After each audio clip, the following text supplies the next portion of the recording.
almost all people in the Muhammadan Muslim world of Ummah Muhammad, as well as those who support the cause of the Palestinians anywhere in the world, do not actually know the facts behind the conflict or the origin of the names Palestine or Jew.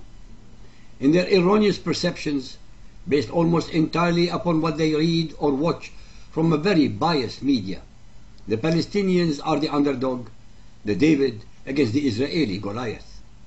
Three of the greatest tragedies of humanity are: 1. Ignorance of facts. 2. The refusal to learn from the best teacher of all time, history. 3.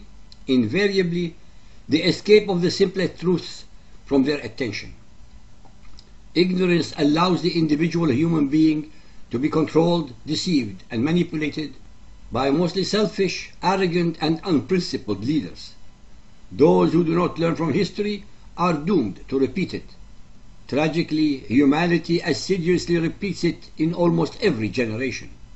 Ladies and gentlemen, it is an unfortunate reality that the simplest truths and facts invariably escape the attention or the intellect of most human beings, as I shall presently demonstrate. Most of the peoples that we know of, such as the Sumerians, Babylonians, Assyrians, Greeks, Persians, Romans, Egyptians, Aztecs, Mayas, Chinese, Indians, Europeans, etc., have left their mark on history with their legacy of writings and their monuments, or are mentioned by their neighbors or contemporaries. The Palestinian people, obviously, if they truly existed, should also have left their mark or are mentioned by others.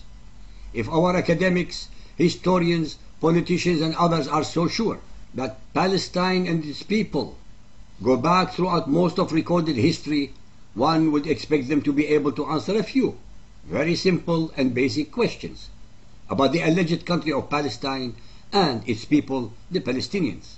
For example, when was the country of Palestine founded and by whom? Where did the Palestinian people originate from? What were Palestine's borders? Who were its neighbors? What language did the Palestinians speak? What writing did they use? What manuscripts or records did they leave, whether written or engraved? What was their religion? Where are their temples? What monuments attest to their existence? What was the name of their capital? Name its other major cities. What was their currency called? Are there any coins that attest to their economy? What was Palestine's form of government? Name its kings or rulers. What were their achievements? With what other people did the Palestinians interact? Where can we find any records wherein the name of the country of Palestine or its people are mentioned? What archaeological sites can one name? Where can one find the recorded history of these people? Whom did they conquer or were conquered by? Was Palestine ever recognized by a country whose existence at that time or even now leaves no room for misunderstanding? Can anyone name at least 5 Palestinian leaders before Arafat? Since there is no such recognized country today, what caused its demise and when did it occur? Those who are lamenting the low sinking of a once proud nation, please tell us, when exactly was this proud nation brought down? By whom was it brought down? Also, what was it so proud of? And here are some very important historical facts and further relevant questions. Not even under the Ottoman Empire's 500 years occupation was the name of Palestine used for any part or section of the Holy Land for administrative purposes. If there were an entity called Palestine and its people Palestinians, it would beggar logic and belief that the Muslim Ottomans would not denote the area with their name. After World War I, the British Mandate administered this very territory with the name Palestine, encompassing what is Jordan of today, as well as the territories of Israel, Gaza, and the West Bank. Palestine, after all, is only a name, bequeathed to history by the victorious Romans over the Jews of Judea.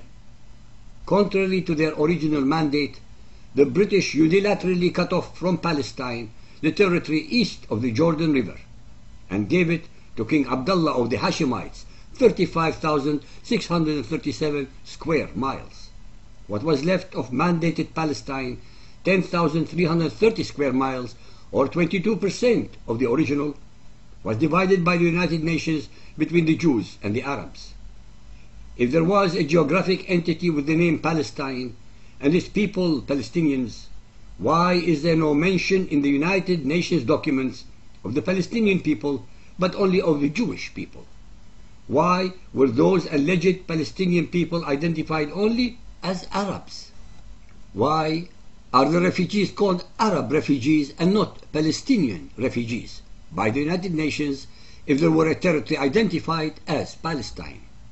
If the people arbitrarily and mistakenly calling themselves Palestinians are anything but generic Arabs collected from all over the Arab and Muslim world, if they really have a genuine ethnic identity that gives them the right for self-determination, why then did they not declare their independence between the years 1948 to 1967? After all, during this long period of 19 years, there were no Israelis in the West Bank or Gaza. There were no settlements and there was no so-called Jewish occupation. Why did these Palestinians not declare their independence after 1948, but allow themselves to be occupied and marginalized for 19 years by their brother Jordanians in the West Bank and their brother Egyptians in Gaza? Why did the media and academia in the West not mention or be enraged by that occupation and oppression not even once during the whole of its 19 years? Why were they deafeningly silent when the Arabs occupy the lands of other Arabs, but are indignant when anyone else occupies a square inch of any Arab or Muslim country, even when done in a justifiable war of self-defense? Why did the United Nations not have a single resolution condemning the Jordanian and Egyptian occupation of so-called Palestinian land during 19 whole years?